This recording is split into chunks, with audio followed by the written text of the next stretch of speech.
Greetings, fellow Hokies. My name is Homer Hickam, class of 64, author, Vietnam War veteran, and a retired NASA engineer whose job was to design spacecraft and train astronauts to work in space. It is my pleasure to welcome you to the virtual 2021 Cornerstone Reunion. This group highlights those individuals from Virginia Tech that have reached their 50th reunion and beyond. For more than 50 years, Hokies have played key roles in the world's advance beyond the clouds, flying as astronauts, leading missions from the ground, and participating in the thousands of support and science roles required to launch humans into space and bring them back safely. Today, we will hear from a few alumni, including myself, who have made great advancements in space. But first, I would like to honor the memory of one of Virginia Tech's most notable alumni, Christopher Kraft.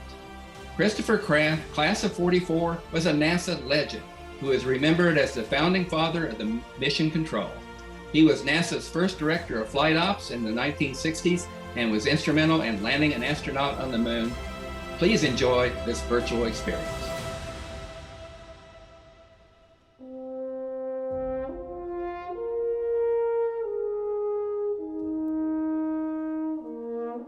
To achieving the goal before this decade is out of landing a man on the moon and returning him safely to the Earth.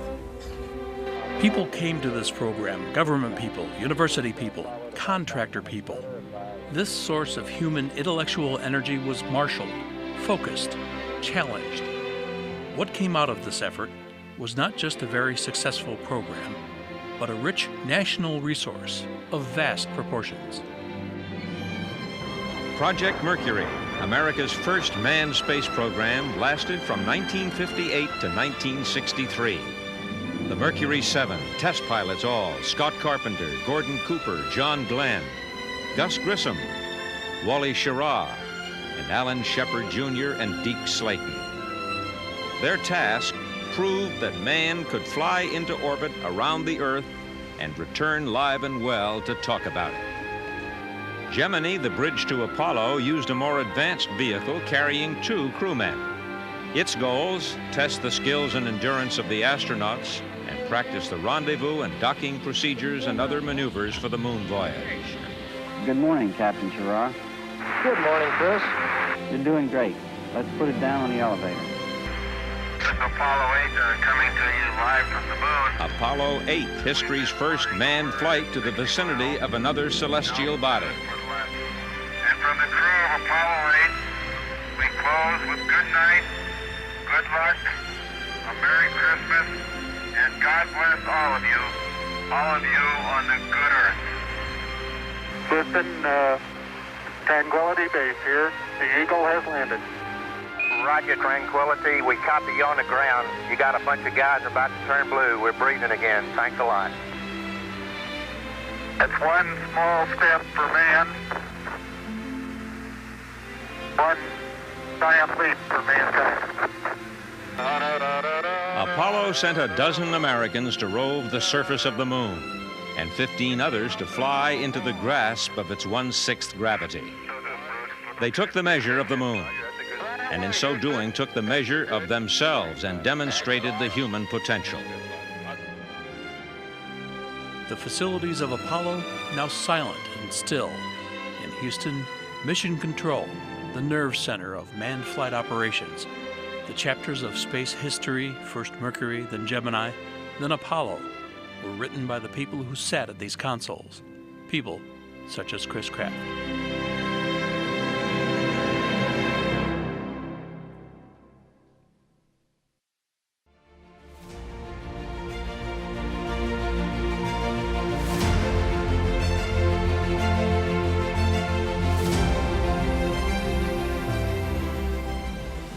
My name's Roger Crouch, and I got a MS in physics in 68 and a PhD in physics in 71 from Tech.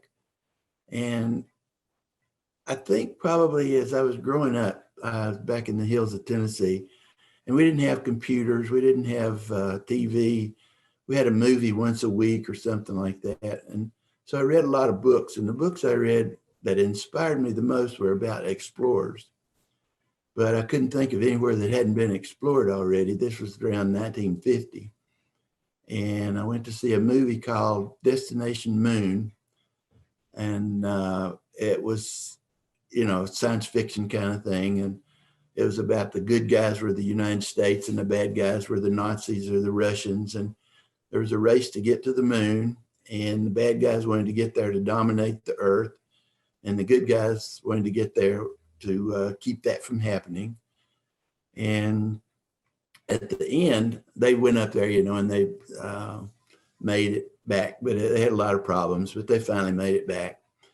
And at the end, the director said, "This is the end of the beginning." And I thought, whoa, I believe in my lifetime, people will go to space. I believe in my lifetime, we'll go to the moon. That's the frontier I want to be part of the exploration of. And so I put that in the back of my mind. So I was probably close to 11 years old when I decided that. And then I went on through high school. And while I was getting out of high school, right after I got out, the Russians launched a satellite. And that was the start of the space race. And then the US launched a satellite. And then the Russians launched a human into space. And the US launched a human into space. And the Russians launched a woman into space. And it was clear that they were way ahead of us. And so at that point, Kennedy came out and says, before this decade's out, we want to send a man to the moon and bring him back alive. Bring him back alive. Cool, man. I want this part of that. And so I started applying to be an astronaut as soon as I got out of college. And that was in 1962. And then finally, in 1996, I finally got selected to go into space. I got close 2 or 3 times. I applied over and over and over, never heard anything. And finally, I got in touch with the people at JSC, and they said, well, you're colorblind. You'll never get to be an astronaut. And I'd already found out I was colorblind because I wanted to be a fighter pilot when I was getting out of college too, because all the guys that were getting picked to go to the moon were fighter pilots. And that looked like a cool job anyway. I thought I'd be good at that. And so finally then they said, you'll never get to be an astronaut. And when I was 40 years old, I heard about this new astronaut position that NASA had started called a Payload Specialist. And the really cool thing about a Payload Specialist is you can be colorblind. So I started filling out applications to be a Payload Specialist. And then 16 years later, I finally got picked to fly. I got picked once to go through the training, and then at the last, they picked somebody else, and he got to go instead of me. But I kept applying. Every time there was a Payload Specialist position that was close to my skill set, I would apply. And so I finally made it. And then we got up there. We launched in April of 1997 and had some major problems and had to abort our mission. And we came home. First time we were back over Florida. It takes 4 days to get back over Florida because the earth rotates under you. And each time you come up farther to the west. And we landed on the 4th day, and they came out and they said, we're getting ready to build a space station. And we wonder if the human body can withstand the rigors of 2 close space flights. And, I said, would you be willing to go again? Duh. So your family's not real thrilled with that option, but still they were supportive. And we went back up 88 days later, got the full 16-day mission. So just pretty lucky on all that.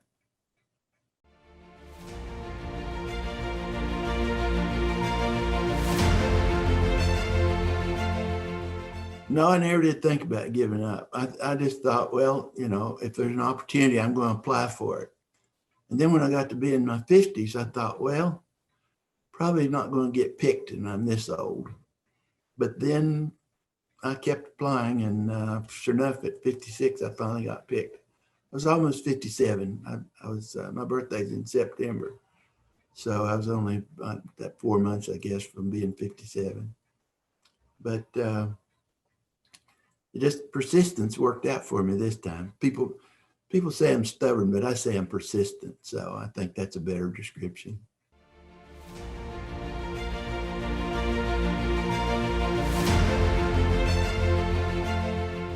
Yeah, I was really lucky. Before I got picked to fly, I had a job as a lead scientist or chief scientist for the Microgravity Sciences Division in NASA headquarters.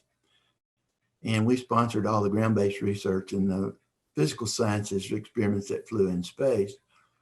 And I worked with every country, I think, that had a space program and joint science working groups. And so we would have cooperative hardware, we would have cooperative experiments, cooperative scientists working together. And I had interacted with all these different nations before I got to fly in space. And so it didn't change me so much when I finally got to fly, but it certainly changed other people's perception of me when I got to fly. And so that was the biggest part of the blessing of that. And you go around the world every 90 minutes. And so you have 45 minutes of daylight and 45 minutes of darkness.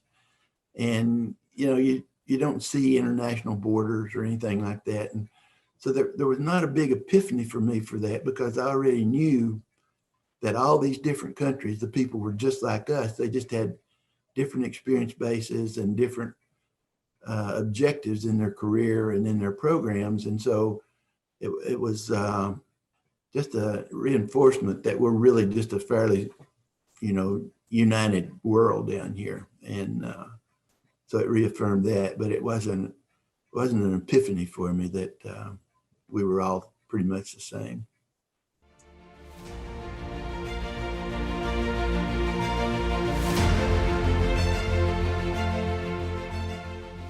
I had a good friend who said it was the ultimate motorcycle ride, and that was pretty well true.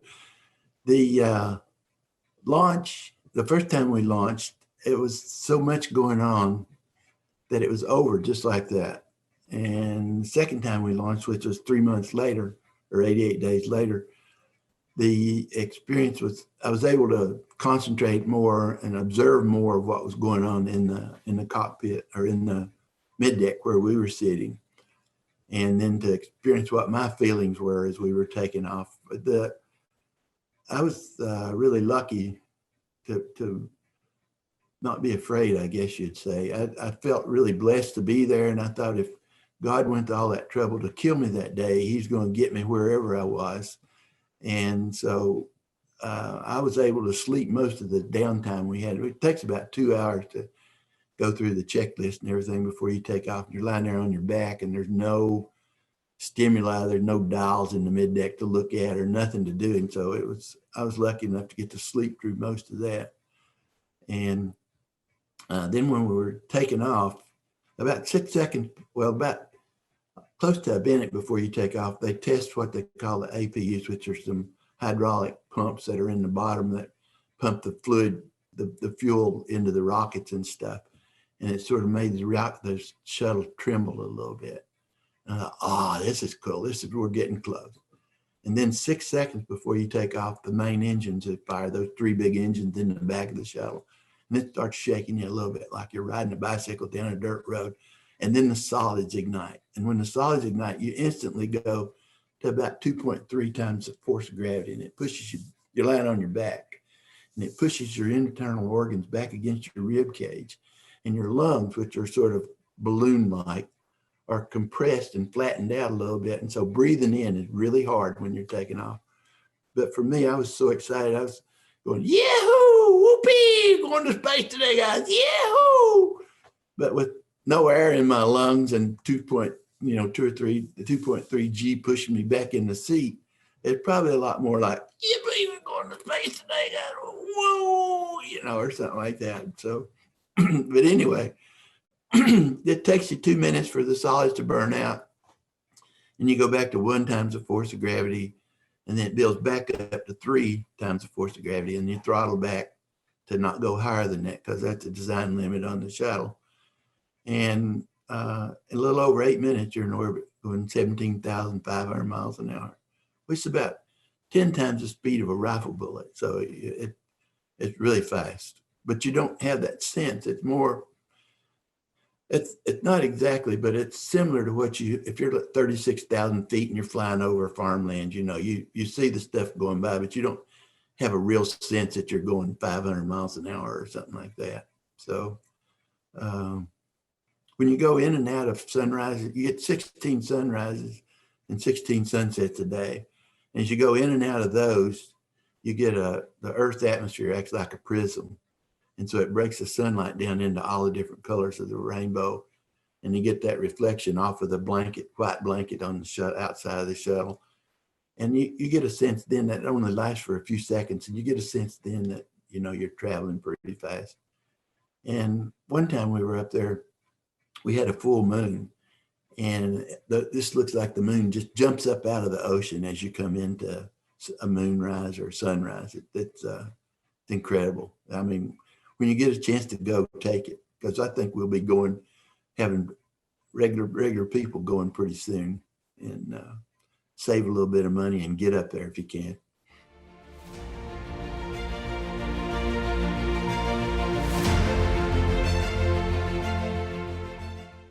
To me, it's just obvious that now that commercial guys are involved in it, that commercialization of space is going to happen. And first thing I think is going to be tourism for rich people. And then I think it'll get more common, and the launch cost will go down, and more middle-class type people will get to go. And eventually, hopefully it'll be so that the rich people sponsor average Joes to get to go. And that'll be good. As far as the technology advancements go, we'll continue to look at new rocket technologies. I think going to Mars is going to be the long-term goal. I think going back to the moon is going to happen within the next decade easily, probably this decade. And Mars, I see maybe late 30s, something like that. I've got a granddaughter and a grandson, and I'm hoping one of them will be the first human on Mars. So I'm enthusiastic about that. But I think the NASA commercial cooperation is essential for the success of getting into space for everybody.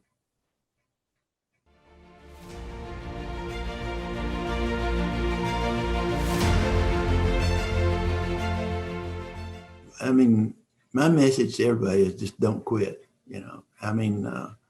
Just keep trying and learn a lesson for each time the results don't come out like you thought they would, and use that lesson to do better the next time. And that's regardless of your major. I think that if you listen to all these guys that are billionaires now, you go back to Edison or Henry Ford or Tesla or any of those brilliant guys, we think they failed over and over and over. But the failure would have been if they quit. And so that's the main thing. Gene Kranz gets credit for saying failure is not an option. He never really said that, but what he really said was, we can't fail. We got to get these guys back. And he said, go do it and don't come back till you get a solution. And that's really, if you got a dream, don't give up till you have a solution. And you may not get what you want. I still want to go to the moon. And when I talk to young kids, I say, now, if any of you guys get to be a billionaire, I want you to start a program called 100-Year-Old Man on the Moon. And I want you to remember my name, and I'll be right down there, because I still would like to go to the moon.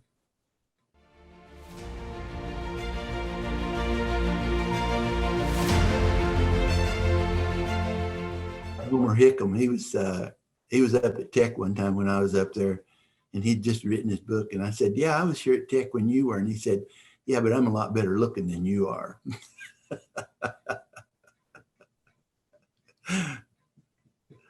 So that's Homer, all right.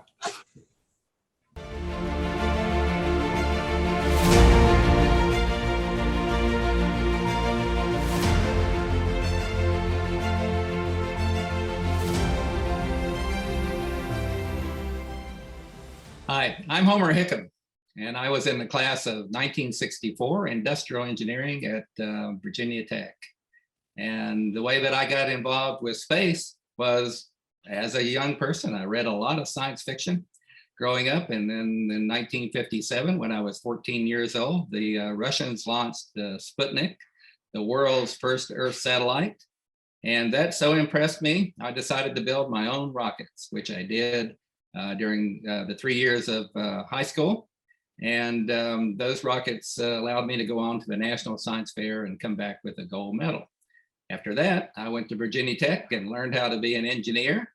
Did a few other things before I finally got to NASA, but once I was at NASA, I dearly loved my job. I woke up every morning and said, oh boy, I get to go work for NASA today. And it was a lot of fun. And I worked on some very interesting missions, such as the Hubble Space Telescope and training the first Japanese astronauts. But ultimately, I decided to write a book that was titled Rocket Boys, which was about those 3 years in high school. And it did so well, and I already had 30 years of federal service. I decided to retire and become a full-time writer. And I've written quite extensively about space, with science fiction, about living on the moon, just like in a little mining town where I grew up, and a lot of other books as well. So I've been very fortunate in both my careers with NASA and then now as an author.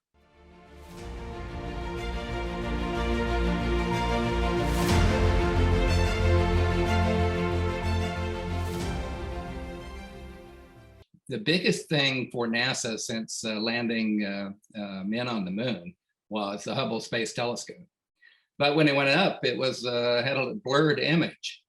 And I got an opportunity to be on the team that figured out how to fix it and then train the astronauts to go up there and actually do it. So when we saw those clear, amazing pictures coming back from the Hubble Space Telescope, I could have retired then because I felt like that I had almost reached the peak of my career. Lately, I would have to say that the thing that really impresses me is to watch SpaceX land their Falcon 9s. We thought about that when I worked for NASA, but we never got around to doing it. But I'm sure glad that SpaceX is doing it now.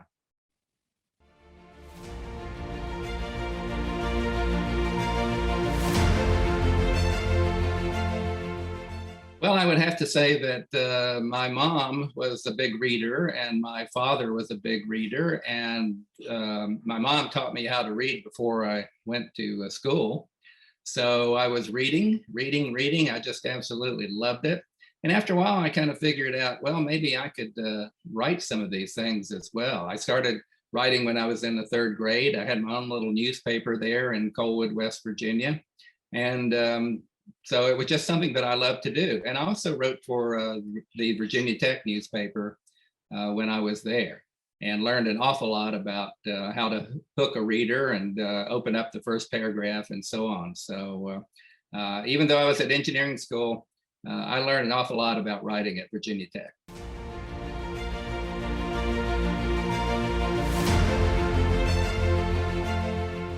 Well, I do hope within my lifetime to see a base on the moon.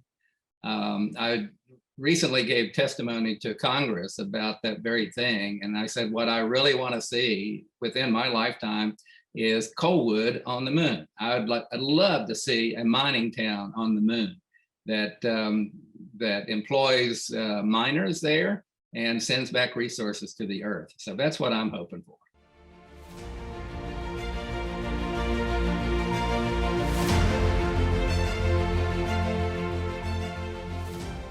Yeah, China's got a long history of just dropping their stages wherever. They dropped one of their biggest boosters right on top of one of their own towns, and did a lot of damage in that process. So I think we're going to have to put some pressure on the Chinese space agency to clean up their act and not just drop their boosters wherever they want to go. Eventually, they're going to hurt some people and do some real damage. So somehow we need to put pressure on them. They don't like having pressure put on them. They resist it quite a lot for one reason or the other, but I think it's time.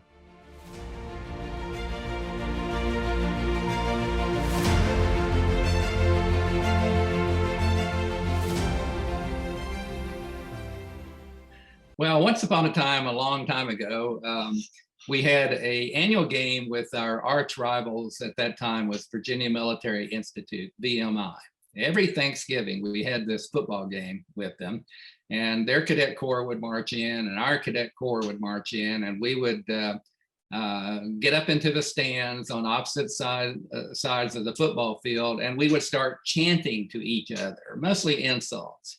And one of the greatest insults to us was the fact that they had a little cannon, a little pop gun that they would fire off, and it would make a perfect smoke ring and drift across the field. And then their cadet corps would chant, "Where's your cannon? Where's your cannon?" Well, the Virginia Tech administration at that time was not very interested in buying us a cannon, which would have been the best thing. So we decided to just build our own. Two other cadets, Butch Harper and George Fox and I, started to figure out how to build a big Civil War style cannon, 10 times bigger than the little thing that VMI had. And we managed to do that one way or the other. We collected brass from the cadets, and we went, actually my dad's coal mine contributed a lot of the brass. And then later, Virginia Tech alumni Paul Huffman in Roanoke at his foundry donated a little bit more. We got the form made over in the industrial engineering department. After midnight, we did all the work over there to create the form and the mold for this cannon. And sure enough, we were able to build it. Unfortunately, when we hoped to debut it, really sadly and tragically, our president, John F. Kennedy, was assassinated about 2 weeks before. And so we were thinking about a name for our new cannon, and it occurred to Butch Harper and me that we could honor President Kennedy by calling the cannon the Skipper, because he was the skipper of a PT boat during World War II. And also skipper was a term that we used for seniors who had no rank. They were privates, and that meant ordinarily they were really colorful, loud characters. And so skipper, we decided, yeah, we're going to call it the Skipper. And we did have the football game that Thanksgiving, and sure enough, the MI dragged out their little pop gun and set it off, and started chanting, "Where's your cannon? Where's your cannon?" Well, we towed out the Skipper, and we lined her up, and I put the biggest charge that ever went into that cannon and set it off. And a shockwave, it stunned me how loud it was. We had tested it on the Virginia Tech golf course, but not within an enclosed stadium. We hadn't accounted for that. So the shockwave went across, essentially blew the hats off the VMI Cadet Corps and cracked the glass in the press box on the other side of the field. And after a moment of stunned silence, our Cadet Corps started chanting, "Here's our cannon, here's our cannon." So that's the story of how the Skipper came to be.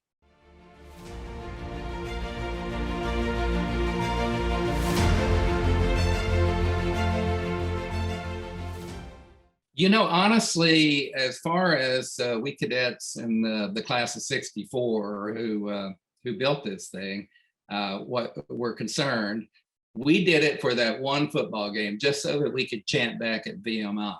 And of course, after that, we were graduating seniors, and we had no control over what was going to happen to the Skipper. Anything could have happened to it. It could have been ignored or just put away somewhere. But as it turned out, it's really the succeeding classes after our class that made the Skipper into the icon that it is today. They nurtured its heritage. They took care of it. They brought it out at all the football games they possibly could. It just got to be the tradition that it's fired after every touchdown, and that's in the home games, and sometimes they go to the go-away games as well.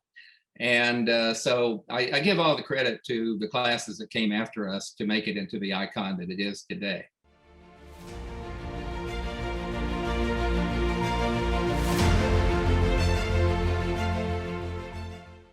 Well, one thing you're going to learn is I didn't actually apply to Virginia Tech. I was a little bit busy at the time with my rockets and going to the National Science Fair and so on. And I kind of wanted to go to the Air Force Academy, but my eyesight wasn't good enough. So it was one of those things I just put off. And so in the middle of the summer before the college year, it occurred to me that, gosh, I have nowhere to go. And my mother thought that was pretty funny because she had already applied to send me to Virginia Tech. My brother was there already on a football scholarship. And so she said, not to worry, don't fret, I'm going to send you to Virginia Tech, which she did. I didn't know anything, though, about the military system there, the Cadet Corps. I did notice on some of the information that was sent to me that I would need a uniform. And I thought they were talking about maybe a lab coat or something like that. So as you can imagine my astonishment when I arrived there and people started yelling at me. And I had to march around and wear this uniform just perfectly. It took me a while to really get into it. But once I did, I decided I would be everybody's favorite cadet. And so I worked on that really hard. I don't think I ever quite made that, but I did try.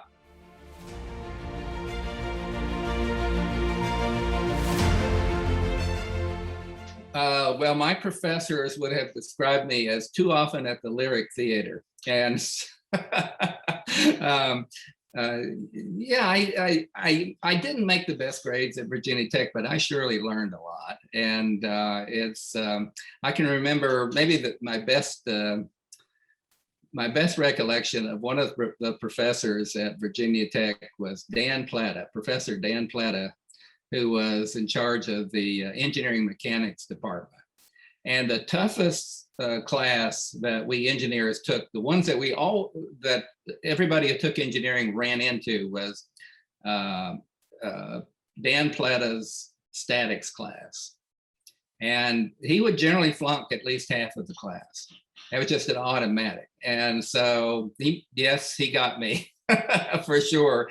And but a lot of the students would just sign up for a graduate student to teach the statics class the second time around. They didn't want to run into the Dan Plata hurricane, but I was stubborn, so I took it from him again, and I managed barely to squeak by. And years later, in a book signing line, his daughter was there.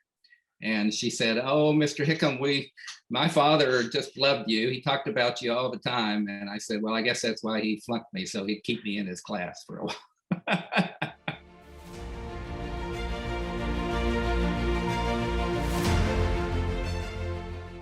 Well, I mean, we had a lot of fun in the old Virginia Tech Corps of Cadets. We really did, and we studied hard. We worked hard. And but every once in a while we would have a little bit of fun. And I can remember during one exam week, we decided to dam up the shower room and make it into a swimming pool. And that was kind of just an engineering marvel that we created there on the third floor of Brody Hall.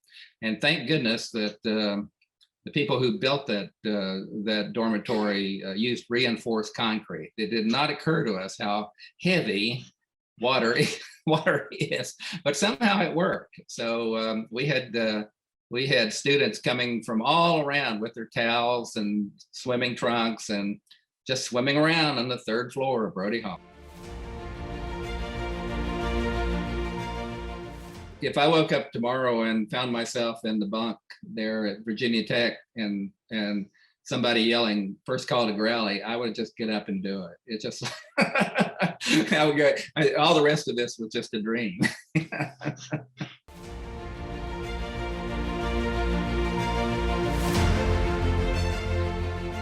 Well, here's the thing about Virginia Tech is that those of us who went through it, whether in the military system or as a civilian, we all identify as family. We are a family. There's no question about that. And I mentioned in a recent speech that I gave to the graduating seniors of the Cadet Corps that typically when we graduate from Virginia Tech, we kind of lose track the first few years of our fellow students. It's just a way of it. Family issues, going to work, employment, all of this generally happens right after you graduate. So there are a lot of things that are very, very busy. But ultimately, somewhere along the line, you realize that you miss that other family, that family that you had at Virginia Tech. And the really neat thing is that family is waiting for you. And when you turn back to it and start getting involved with whether you're on campus or just interested in what's going on in campus, you start recognizing a lot of the names and a lot of your fellow alumnus, and pretty soon you get involved. And so the Virginia Tech family is always waiting for you.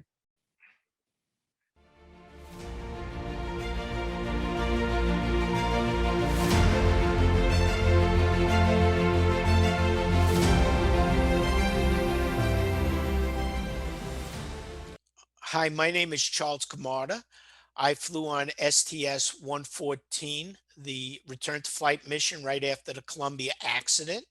I studied at Virginia Tech for my PhD during the 1980s. I graduated with my PhD in 1990 in aerospace and ocean engineering. Always wanted to be an astronaut. That's what drove me into science. Actually, I was always interested in science, but when I was a child, it was all about the space race with Russia, and they were the evil empire. It was us against them, and it was this competition that was played out on TV. And every young child at that time dreamed of being an astronaut. I always loved science, and so that's what kind of kept fueling my passion to continue going to get degrees and advanced degrees.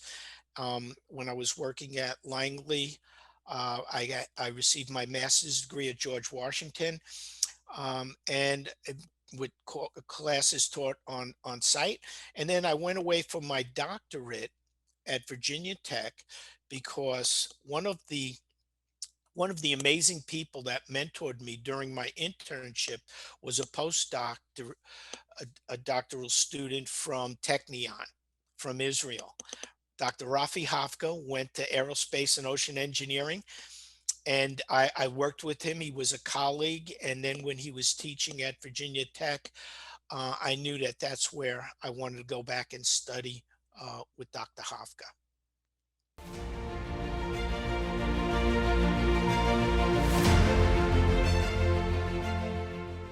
Well, yeah.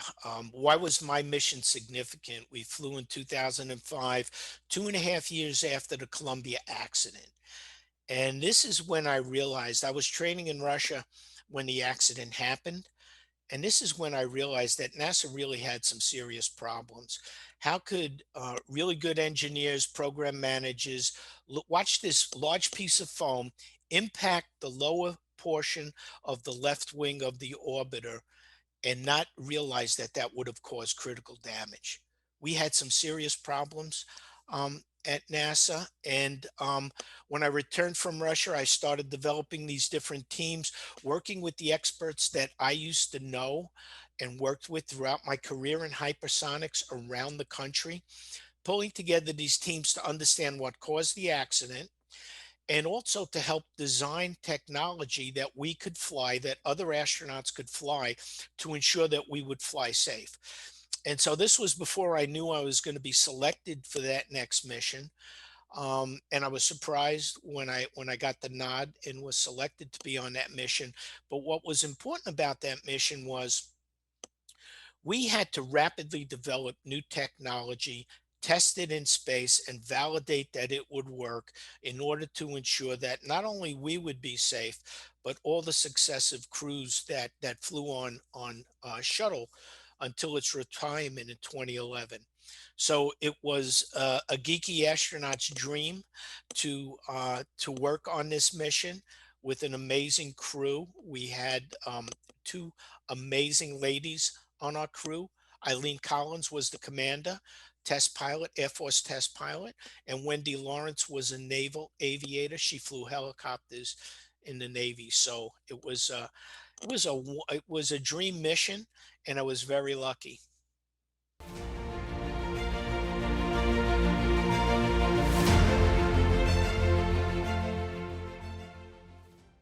Well, on shuttle missions back in the day, they were typically 14-day missions. And so it's real exciting. The launch is real exciting. You're sitting there for 2.5 hours waiting for the solid rocket motors to light up and take you into space. Um, and then once you get there, the shuttle missions were really crammed, a really packed day with lots of work for the astronauts to do, either spacewalks, logistics. We were either fixing things on the space station, we were conducting experiments. And so our mission was like a typical shuttle mission, except that our timeline was very crammed with new technology and new experiments that we had to work on in a very compressed timeline. We did do one repair. Suichi Noguchi and Steve Robinson did a spacewalk, and they basically swapped out, like changing a flat in space, only this was a 600-pound control moment gyro that they swapped out in an amazing spacewalk. Another thing, we had some anomalies on our mission. We had a large piece of foam break away from the side of the vehicle in a protuberance airload ramp, a POW ramp. Just missed our left wing. It would have been very critical if we got hit with that piece of foam. We hit a large buzzard on launch that luckily fell on the backside of the external tank that could have caused a problem. Another thing that was really critical was that when we did our rotational our R-bar maneuver, basically when we're getting ready to dock with space station, a new maneuver, we basically do a backflip. Eileen commands a backflip, and the people on space station at that time, John Phillips and Sergei Krikalev, basically photographing the vehicle as we do this backflip to basically inspect the bottom of the vehicle, see if there's any damage. And so what we noticed on the ground, that there was a very small piece of gap filler, like a thin felt-like material that's in between all of the thousands of shuttle tiles on the belly of the vehicle. It was sticking out in two places, about a half an inch. And the amazing people on the ground, some of my good friends in the Friends of Charlie network at NASA Langley, they were able to determine when they saw this gap filler sticking out that if we didn't do an emergency EVA, an emergency spacewalk, and pull that gap filler, that when we flew back in through the Earth's atmosphere at Mach 25, 18,000 miles an hour, it would trip the boundary layer and these vortices would shed, would hit our wings and burn our wings up. So that was pretty exciting.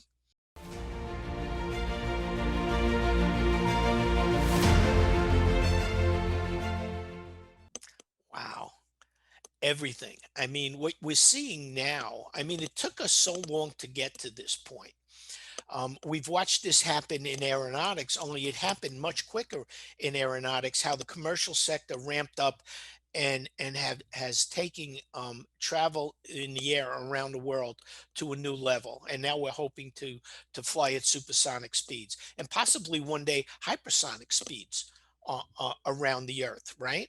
And so now we're seeing this commercial venture, which I think excites the creativity. It excites people. More people are going to be in space of diverse backgrounds, not just scientists and engineers, those left-brained, logical thinkers, but more creative out there, writers, poets, artists.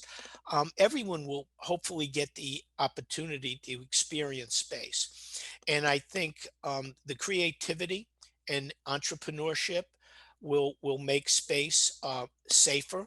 It will make it much less expensive, and it will offer up many new opportunities here on Earth. And so, when I was a young man, there were dozens of aerospace companies Now up until recently, we only had maybe a handful of aerospace companies like the big Boeings, the Lockheeds, the General Dynamics, um, and um, and now we're seeing lots of new space companies opening up, doing very exciting things, very innovative things, the way NASA used to work, reusability, and what's happening with SpaceX. And so I think this is a great time for tourists, for entrepreneurs, and for technology development.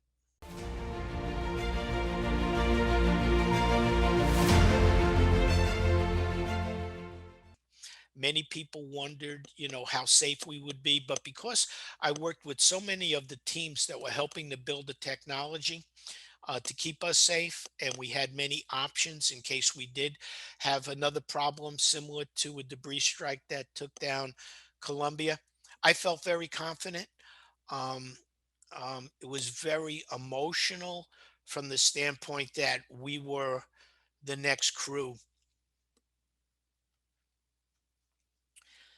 and we had just lost 2.5 years prior to that our friends.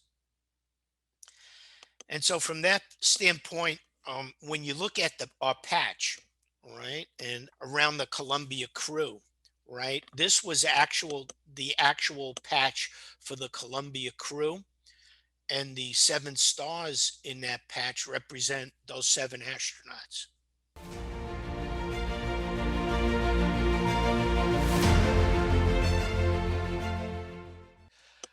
Why is education? Why did education become a passion for me? Right, because I was not a teacher, I was not an educator, at the time. But after the accident, I realized how badly we were doing in educating and training some of our own junior engineers. I watched people make really bad decisions when we had the capability at other NASA centers to make the right decisions.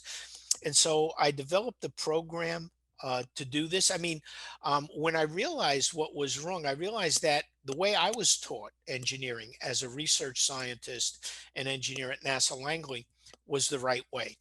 And so I developed a methodology called Innovative Conceptual Engineering Design. And with the help of professors from MIT, Penn State, and Georgia Tech, we created a curriculum. And we taught this curriculum to a group of 30 junior NASA engineers offsite at Penn State, a 1 week short course. And we called it the Epic Challenge Program. I call what I do the Epic Challenge Program because we try to pick challenges that are so complex and so daunting that even NASA can't solve them. And so my manager at the time, my supervisor at the time said, Charlie, if you think you could do this, go ahead. I'll give you the money. You create this course and do this. And I said, I'll do it, but I want to pick a problem that even NASA can't solve to prove that this will work. And so we zeroed in on land landing of a capsule. As you know, NASA and the United States is still trying to land their capsules on land. The Russians land on land. And so we created this methodology. We had these 30 engineers on site, and during that time, we taught them how to think creatively. And we infused the creativity within the curriculum. We gave them different tools to work, not only individually creative, but to work together in teams creatively. And so the teaming aspect of how you do this is very important. And what was amazing was in only 1 week, we had dozens of really cool ideas. We took one of those ideas, and with a little bit of funding with a master's degree student at MIT and some undergraduate students from Penn State and Georgia Tech, they came up with an airbag design inside the Orion space capsule that would basically provide a cushion and enable astronauts to land the capsule on land safely. So when I saw this could work, NASA allowed me to go to NYU for 2 years on detail. I started experimenting with this methodology, not only with university students, but also with high school students in the New York, New Jersey area. And we created the Epic Education Foundation, the Epic Epic Education Foundation, and our program that we run is the Epic Challenge program. And now we reach students in Finland, Australia. This year we'll be reaching Brazil, Mexico, and the United States.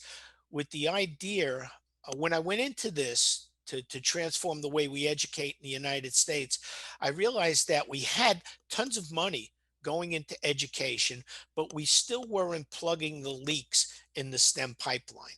And so we were still losing 70% of the students by the 7th grade, about 95% of the students by sophomore year in college.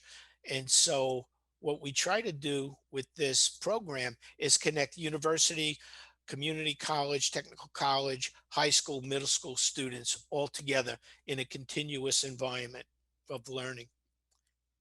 And we're on our 6th year right now, and we are going to have a workshop this May 22nd to 23rd at Kennedy Space Center, the Center for Space Exploration.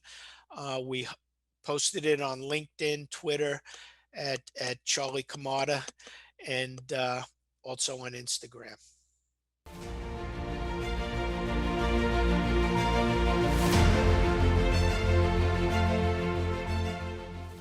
What I really hope to witness in my lifetime are humans stepping foot and actually living on Mars or a moon of Mars. I would really love to see that.